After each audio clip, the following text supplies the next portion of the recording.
Let's talk about the 5 Republican senators that voted against the road to affordable housing. Now, we already know that Trump is going to use this as an excuse to have a soft government shutdown that he will then blame on the Democrats. Let's start with the guy who loves balls on his chins, Tommy Tuberville.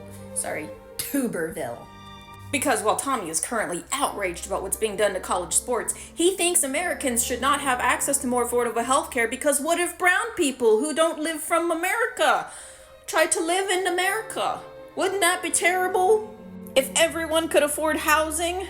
Tommy certainly seems to think so. Oh, and what's that? He says that we should throw Obama in jail? Of course he did. No word on the Epstein files, huh, Tommy?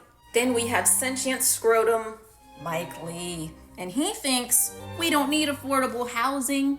He should know he sits in big boy chairs. He doesn't think the bill in its current form does enough for Americans because the verbiage isn't permanent. It's only temporary for the next 20 years. So we couldn't possibly pass anything permanent to see if this, works.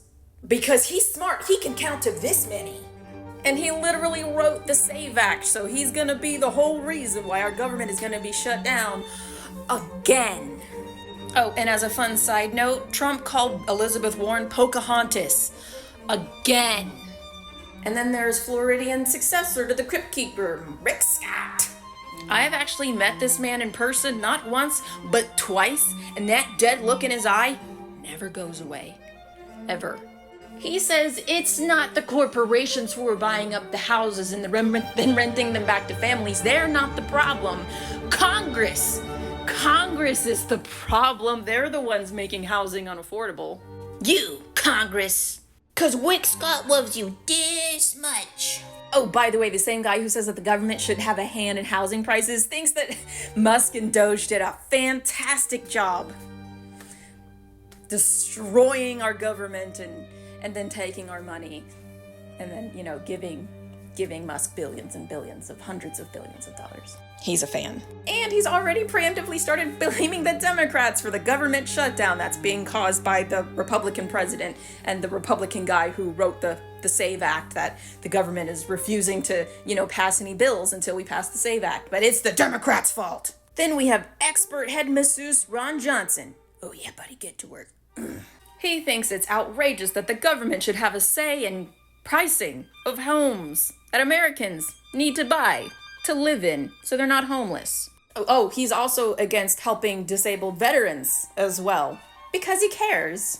Last but never least, except for in every aspect of life, everyone's favorite curly Q, Rand Paul, who does this in literally every single picture. Every single picture. No, seriously, every single picture. He also says that corporations buying up houses and then renting them back to families is not the problem. He literally called it the path of destruction to property rights. Because people should be able to sell their house to whoever they want, including evil corporations that are able to pay much more for a house up front than a regular family. Literally every picture.